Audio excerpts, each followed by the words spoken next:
Well, thank you to Tjukayirla Roadhouse, and nice little rest stop there. Now for a camping site about 100 k's down the road, I think. Well, this looks to be the first caravan of the day at 20 minutes to 1.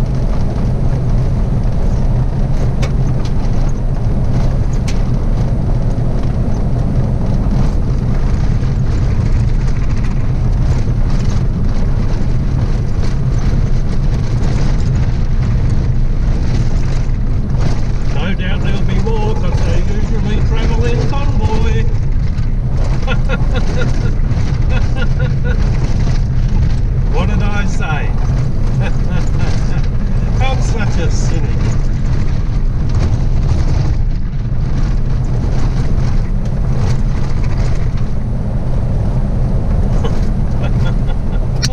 Yeah, there's another frickin' stone.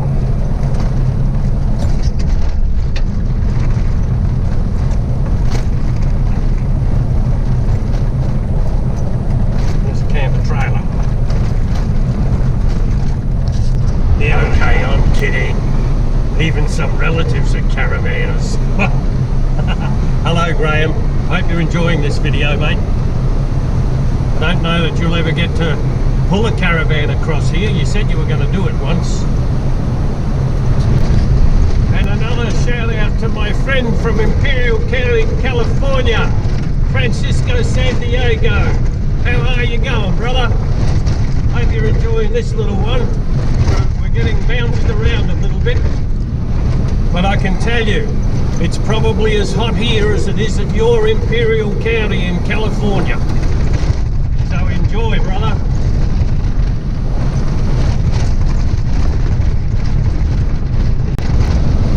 Oh, what have we got here? A mining vehicle.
Destination. This is what they call Camp Paradise. It's actually a gravel pit.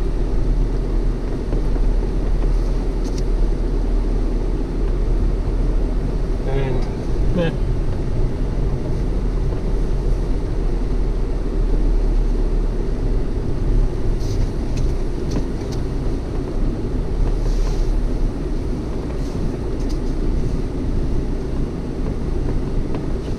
people have camped, that's for sure.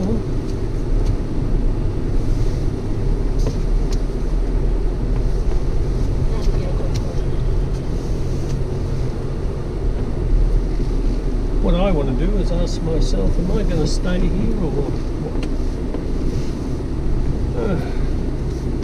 Let me have a look at my options. Well, that's okay, but there is another one about 30 k's up the road, so I've just programmed it, called Mananicha Rock Hole, and that's probably a more inviting place than, not that there's anything wrong with a gravel pit, crikey. Okay, and I camped in gravel pits over 30 years ago. Anyway, we'll go and have a look at Mananicha Rock Hole. So for future reference, we're giving Camp Paradise a rest, a miss rather, And I think Camp Paradise is 704 on the camps, whatever the number is there, 11 book. And we're on this nice smooth paved road. Got somebody to pass me. Oh, they were at the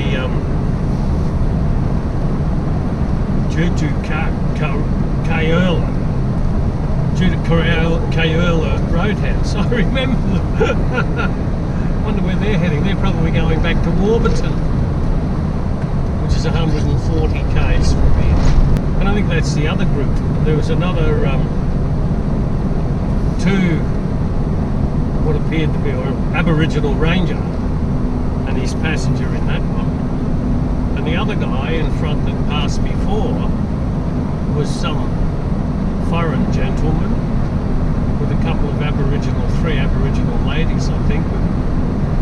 Because he was very nice. He asked me if I wanted to get the guy to come and fill the tank, but he'd already filled it. Oh, there's an old Nissan back there. Oh, spare parts. Anyway, I can't get my head around these names. It was Tjukayirla Roadhouse. Tjukayirla Roadhouse. Just pulled off the road. It's a dirt road.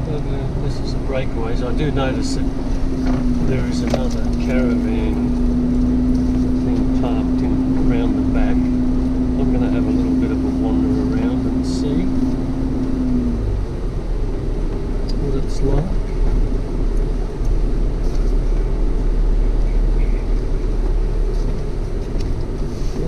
Through there.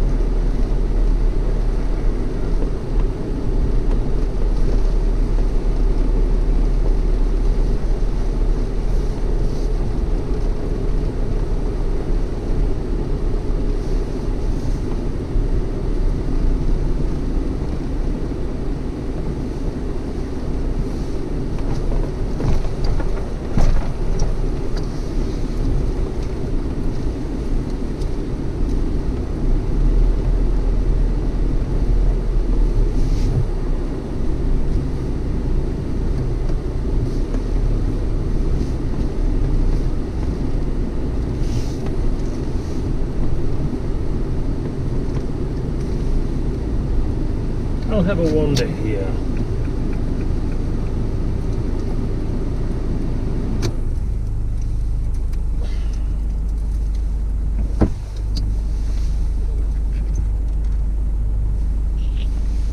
Okay, what has it got going for it? Well, it's reasonably flat. Well, it's very flat. The ground looks like it might take tent pegs. It's far enough in off the road. And over there is some breakaways. So, what time is it? It's 20 minutes past 2, and that is plenty of time for me, I think, to pitch camp. So, I think this will be it. Okay, folks. This is the campsite for tonight.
Well, you can't knock the Australian flies.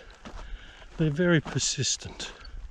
So I'm going to go and have a look and explore this area that I'm in. It's a much more amenable, if you like, campsite area. Let's go and have a look. This is what it's very like the breakaways at Hayden, and it also seems to be similar to the other breakaways down the road where I camped last night. Well, I'm on the top of the hill, and that sort of line that you can see in the middle of the frame is actually the Great Central Road, and it's as straight as an arrow. And this is one side of the breakaways, and you can't see it, but behind those trees there is a caravan parked, and I'm on the other side over in that direction, and you can look back over the surrounding countryside. Isn't that nice? And the flies are really, really friendly, which is why I put my bloody net on. Anyway, let's go and have another one. That would be the caravan that I sort of saw through the trees. And I thought, well, I won't go there because people like their privacy, and I don't blame them because I like mine. And so I decided, as you know, to go around the side of the hill. And I did. So I'm over here. Let's see if we can look down. Oh, there it is there. Look, there's the beast. Way, way, way there in the distance. Look at that.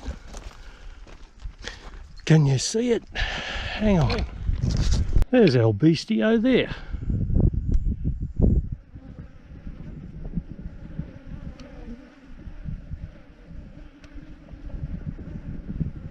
Trying to bring him forward. There we go. Got a telephoto on this little bugger. Hey! Well, I've done my exploring for the day, and as you can see, the shadows are getting long. The sun is going behind the yard arm, so it's probably time for a little drinkies. That's if I can get back to the beast. I know he's through here somewhere. I can see the glint. The glint. So, you can see that this is now opens out onto a nice flat expanse. All you caravanners, look where you could park your caravans. Everywhere. All around there. Look at that. You just got to get it over the bumpy stretch of the road.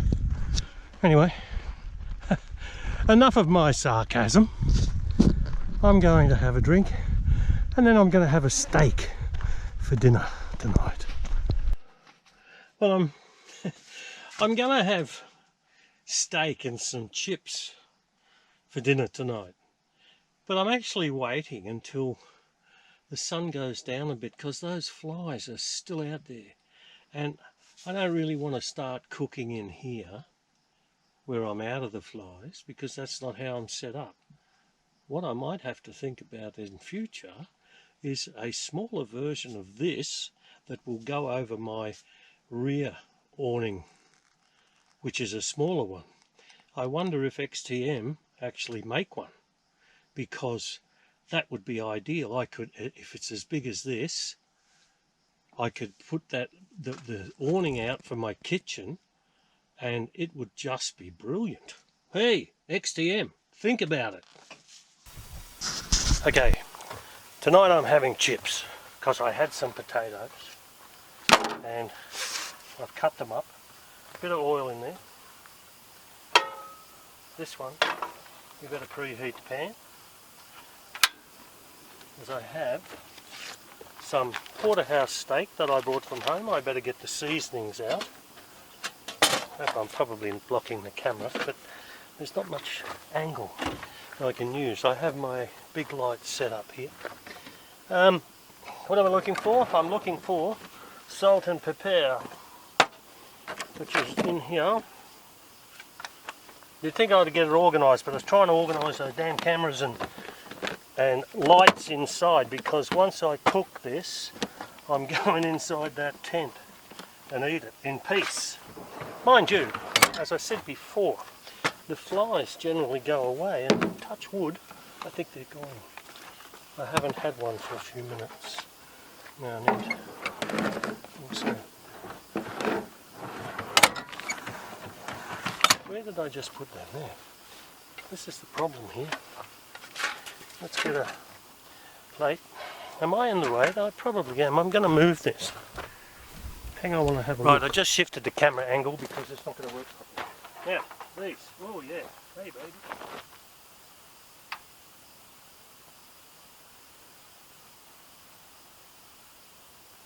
These chips will be going way too quickly. Okay, there you go guys. Oh, there's the first one on the floor. On the floor now. There we go. Well, that one, oh, nothing wrong with that. What's the 5-second rule and a bit of dust? Good, get in there. Now, what we need to do is I need to salt my stuff. Oh, look at that. Now, unfortunately, I don't have any eggs. I think I mentioned that the other day. And the reason I don't have any eggs is because I used them up the other morning.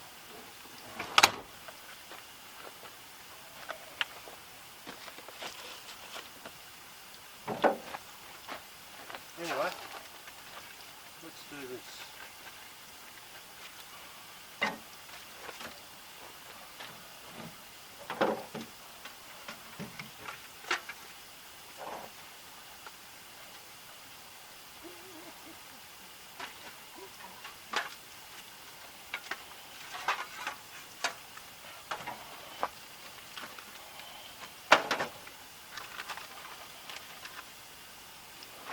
I should have actually had this this steak out of its packet and seasoned before, but I was too busy doing other things. A little bit of pepper. I don't have any of these fancy rubs, but hey, and then on you go, baby.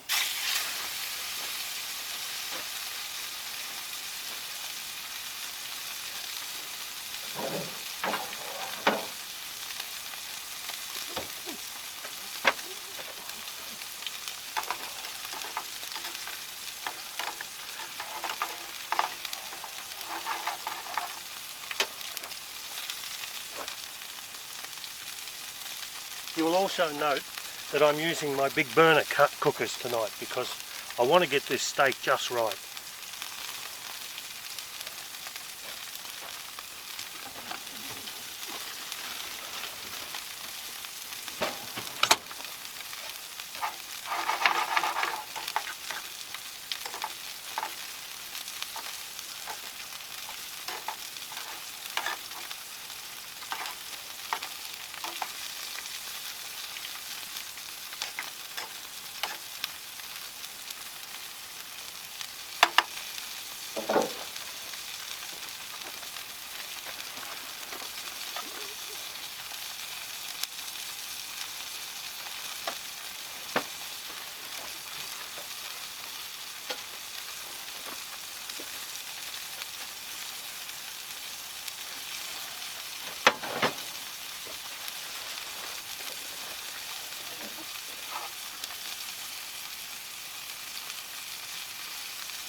Beautiful. Now you're going to ask me what I'm having with my steak. Chips. That's it, because we don't have any fresh vegetables. I actually bought these potatoes from home and I have to use them up.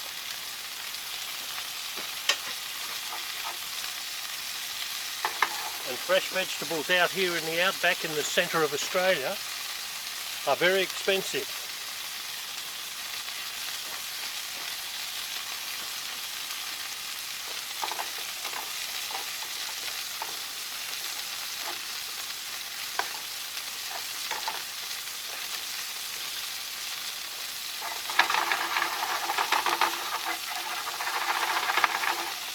Oh, beautiful. Cool. Now, steak knife and fork. Not a steak fork, a steak knife.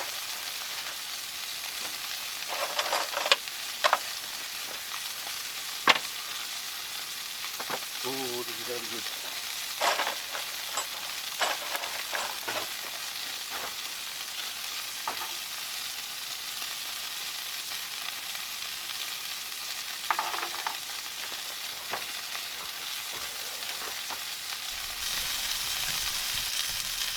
Look at them sizzling away. Oh yeah.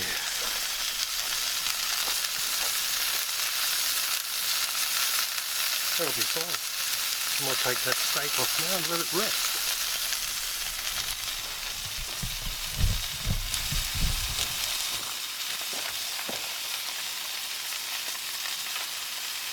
Oh yeah.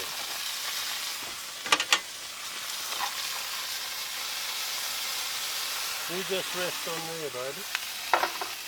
And these, oh yeah. Right. They're done as well. Look at that, perfect timing. Quick.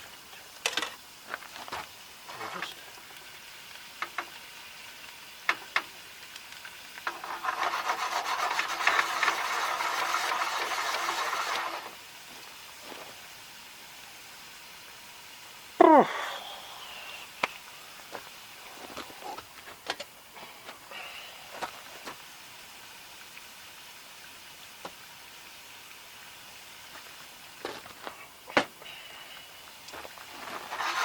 oh yeah. We can turn you off now.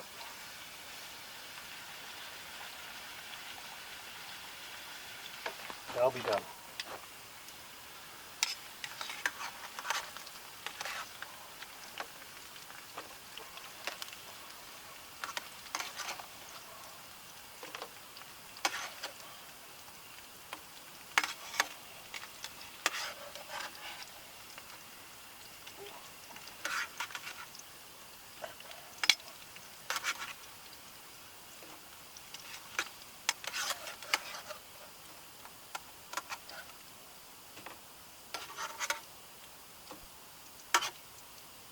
There we go.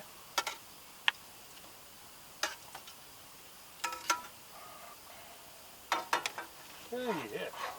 Now, we'll put them there till later. We'll put a bit of salt on. I don't have any vinegar, but I do have sauce.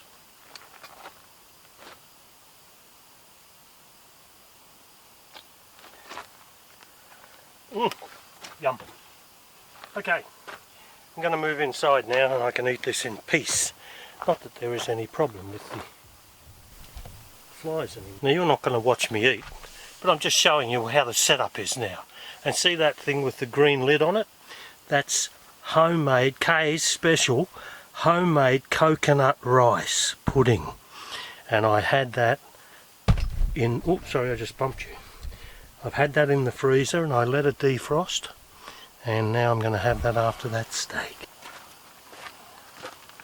As you can see, we don't have a dishwashing machine out here, except me. I'm the dishwasher.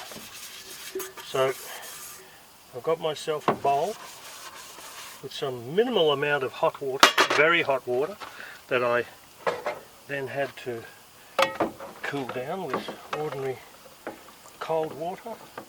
I'll do a little bit of that. This is my fry pan.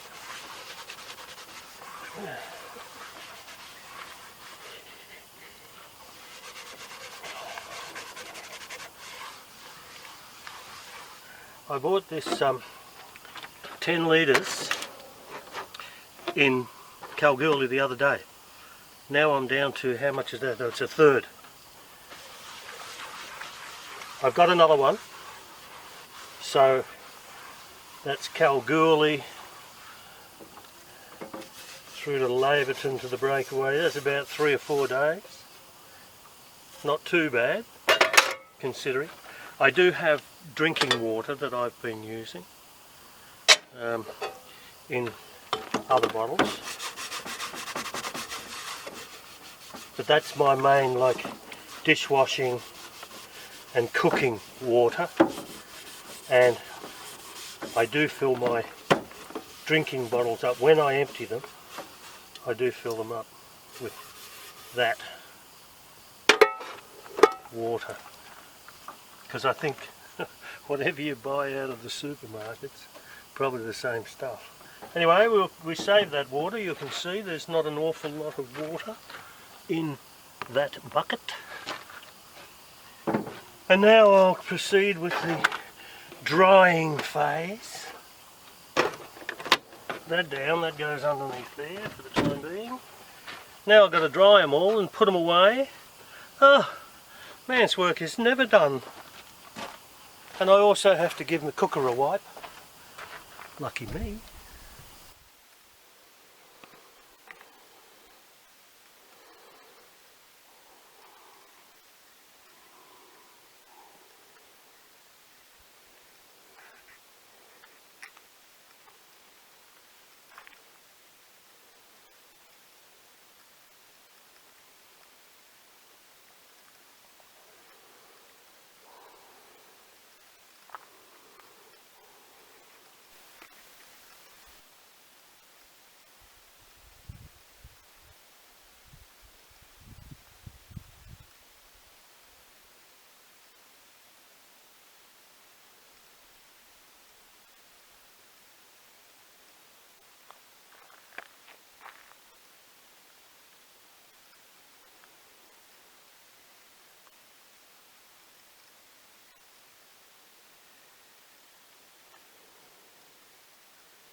Well, good morning. It's around about 6 o'clock and I was awoken by a dingo calling in the distance over there. So I got up anyway, and it was a wonderful sunrise. So I've made a cup of coffee and I'm having a bit of toast with some cheese. I'm contemplating what I'm going to do today, or where I'm going to end up. I have two places. I've looked at a couple of things on the various camp books and what have you, and I'm thinking I'll go and have a look, tootle along. I've got to go through Warburton, which is 120 k's, and beyond Warburton is another place where I went to a few years ago, didn't stay but drove around and had a look. It's called Tjukayirla. So that's probably the campsite that I'll end up in tonight, and then following night we'll be at the Warburton Roadhouse, and from Warburton I'll go straight through past Docker River into Yulara, or Ayers Rock, for those people who don't like the Aboriginal names. Anyway, that's the plan, Stan. Okay, well, I've packed up and 8:05 now on the, what's the date? Oh, I can't remember, it's the 6th. It's a Tuesday, I think. I don't know. Anyway, who cares? So I'm heading to Warburton, and hopefully on the way I'm going to have a little check in at somebody said a great spot for morning tea or something. So we'll have a look at there, and then we'll press on. But it looks like it'll be Tjukayirla for camping tonight. I said on that last scene, Tjukayirla. I can't get these names. Tjukayirla, I think it is. Anyway, as I say, I'm beyond caring with these names now. And having said I'll drive with the window down shortly, I've hit the gravel road again. Yay, thank you, bitumen. Okay, signpost here. Outback way upgrade, okay.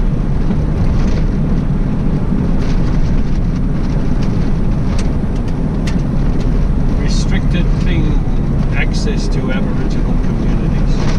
This is the thing that sort of divides us now, this restriction. I've been reading an awful lot about this,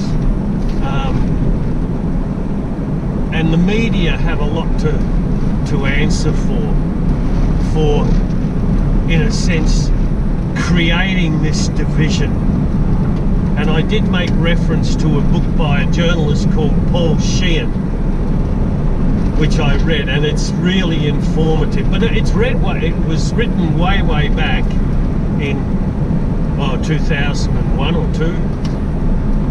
But everything that he said holds true today with these royal commissions that we've had, and how the media have distorted this.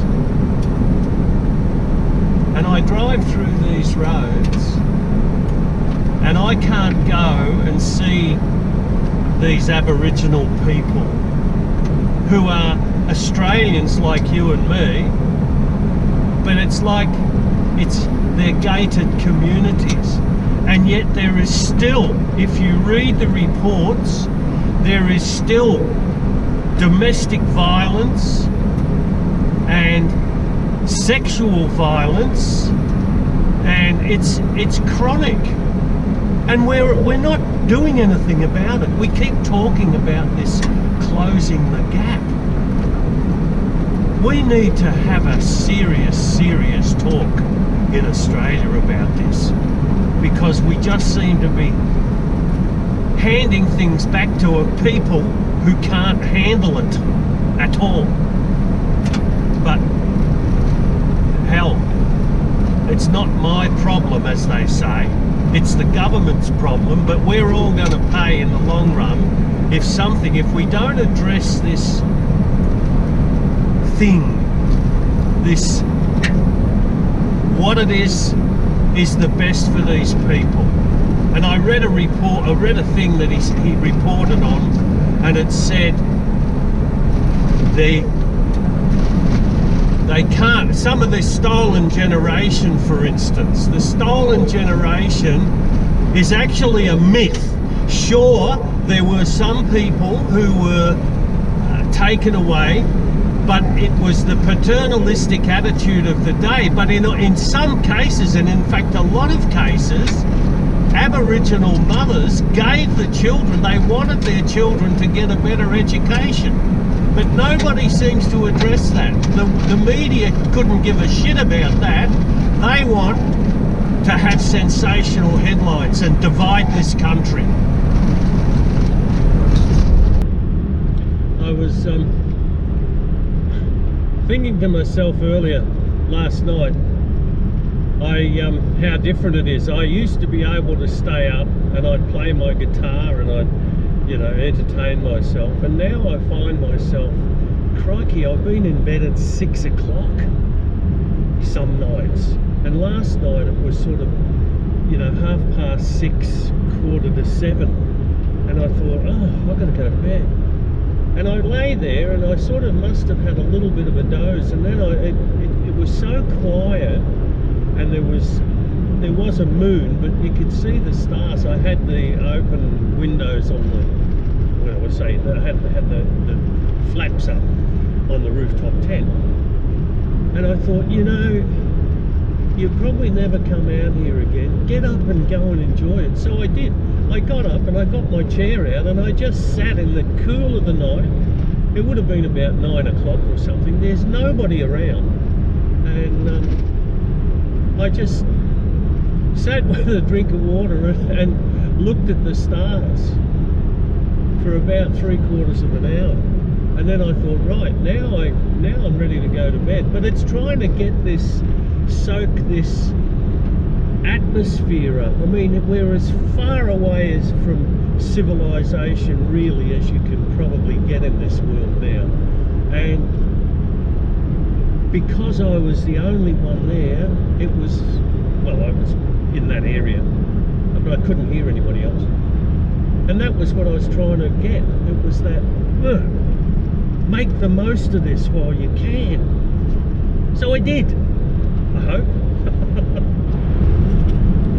At least this morning it's a little bit overcast, got those sort of high, thinnish looking clouds, so I'm not driving directly into the sun this morning, which is good. And it's quite pleasant at the moment. I don't have to have the air conditioner on. I'll drive with the window down shortly.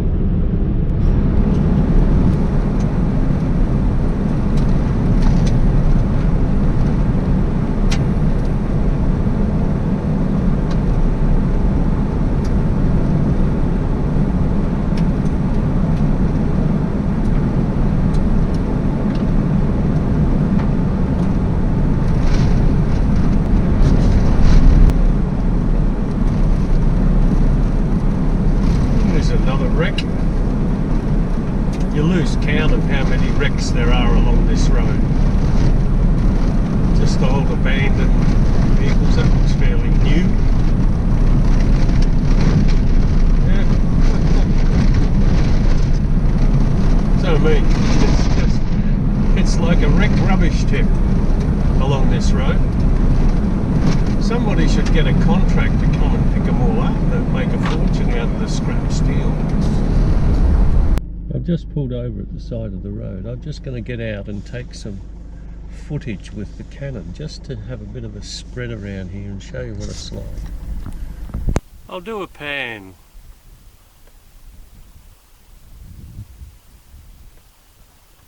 There's another of those wrecks.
Well, I just checked my tyres while I was standing here, and that rear one is going down, so I have to pump it up.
I think I'll leave the pump handy.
Okay, I'll leave that. I've kept the pump handy. Well, we'll see how that goes. It must have a slow leak, and I really don't want to change it right now. I think I'll wait until I'll see how it goes. And if I'll stop a few more k's down the road and see how much it is actually going down, and before I go through that major task trying to jack it up and take the old one off and put a spare on. Whew, it's warm out there though. Funny thing about the pressure going down, you don't actually feel it. You don't feel any difference in the car, or you know, it's not moving from side to side. It's just I looked at it and I thought that looks like it's a lot flatter on the road than the other one was. They were all well, it appeared that they were all the same this morning, and I did put the gauge on it, and they all registered the same temperature this morning, the same pressure this morning, and that sort of led me to believe that that's okay. So I didn't do anything. I actually had the pump out ready to pump it up, but maybe I was mistaken. Maybe I misread the gauge or didn't have it pushed onto the valve enough, because it was definitely down. Anyway, these are the things that are set to try us. I had some coordinates from this wiki camps, and people were saying, oh, there's this lovely spot, blah blah blah, and it was in two different, I got the coordinates, and there are 3 or 4 different types of coordinates you can use, and I plugged two types in. They were both within a couple of 100 metres of each other, but I still didn't see the road that they were talking about. So, you know, sometimes you've got to wonder, people put this stuff, this information out on, you know, like wiki camps, and they have these coordinates. Here's a parking space here. I actually want to pull up anyway, but this is not the place. Let's just turn.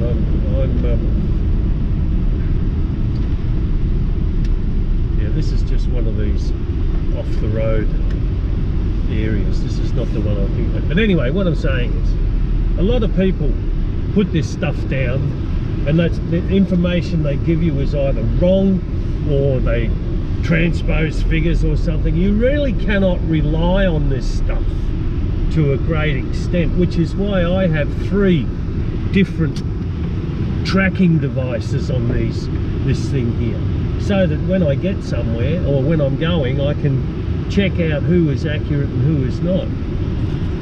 Jesus, I ran on, don't I? So this section of road is quite smooth, considering it's gravel. It's got a few corrugations in it.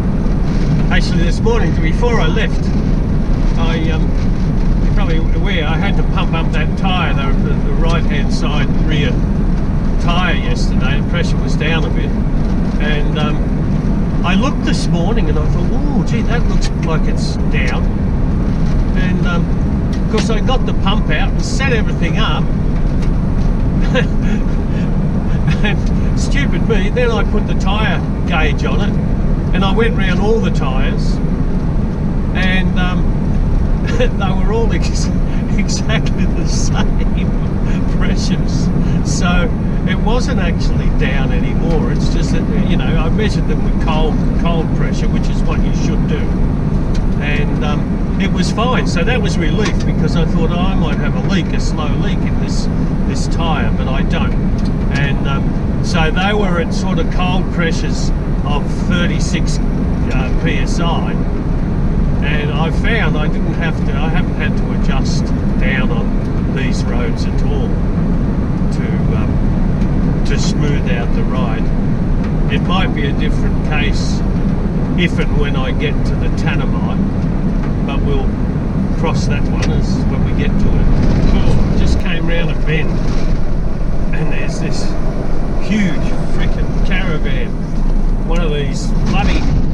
humongous off-road things, and he was flying, and look at the dust he's kicked up. Ah! Ah! I have my windows down too. Shit! Ah! Choking in here now.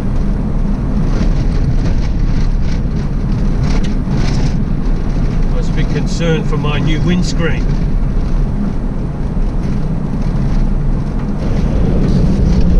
Yeah, I got the window down to clear out some of the dust from that bloody caravan.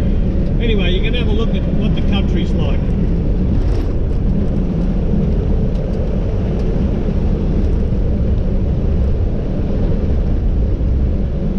Maybe he didn't like it out here, that's why he was going so fast.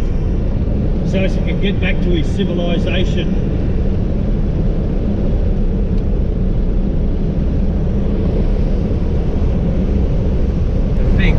And because I've been out of range, I know that the election was won by the Labor Party, but I also saw an article that said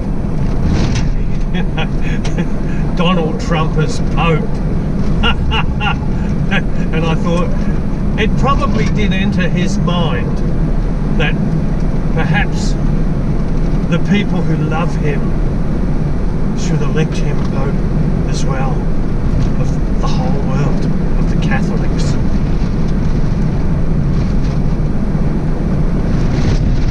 I've been out here too long. I know there's a lot of road on this video, but that's what it's about. It's the Great Central Road.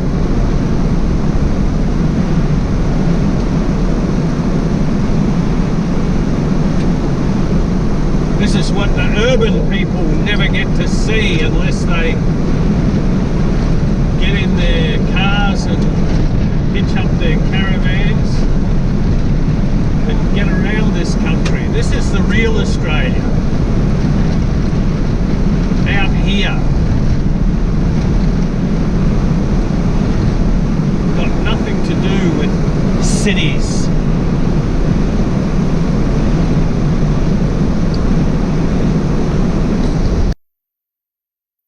Unfortunately, my microphone stopped working, but if you look in the distance, you'll see a camel crossing the road, and so I decided to pull over and take some photos with my Canon camera. I think I'm going to shoot him with the camera.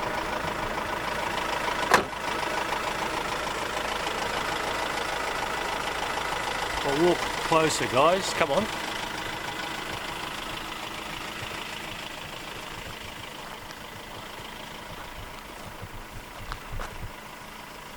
Not too close, mate.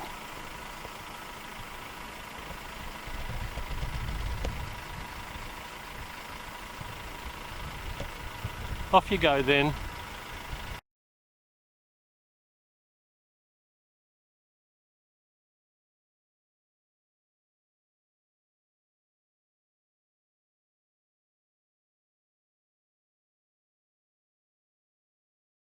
Well, there we go.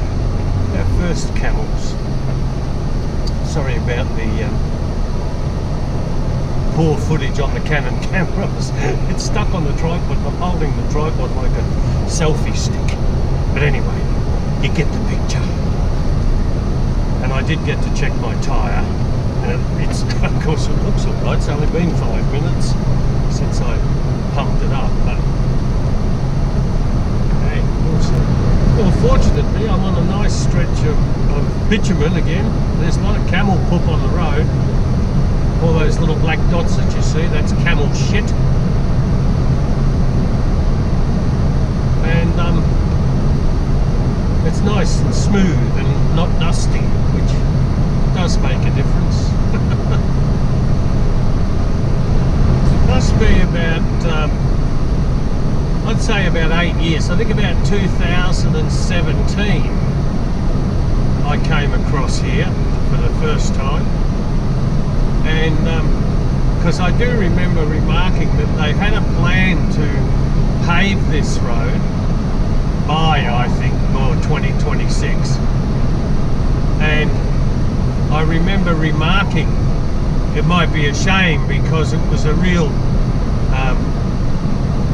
challenge to do this road at that particular time. But there were sections where we got diverted because of flooding and what have you, but they were actually doing some road work. And I certainly don't remember this particular stretch. There's certain stretches that I think, oh yeah, I remember this. But this was not paved when I came across previous time. And I think the same thing is happening on the Tanami, which was called the Tanami Track, the Tanami Road, which is one of the reasons that I sort of want to do it before it gets completely paved and then it just becomes like another highway. End of bitumen.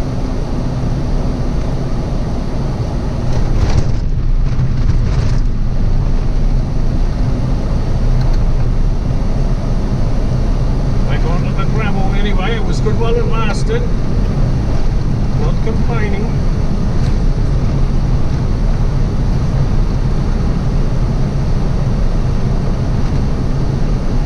Back there I also took the opportunity to clean my windscreen in front of the GoPro, this GoPro here that we're looking through. Okay, well, we are approaching Warburton, the Warburton community, and apparently I can get fuel here. I don't know whether anybody can do puncture repairs or examine them.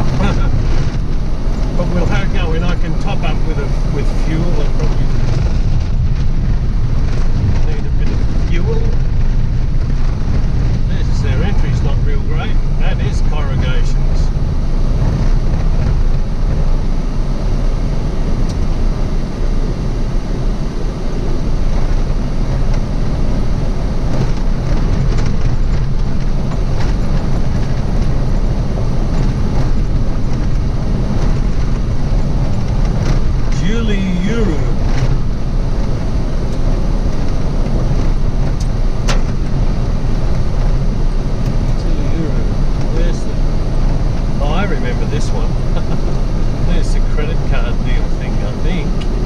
Welcome to Warburton. No alcohol. Drive slowly.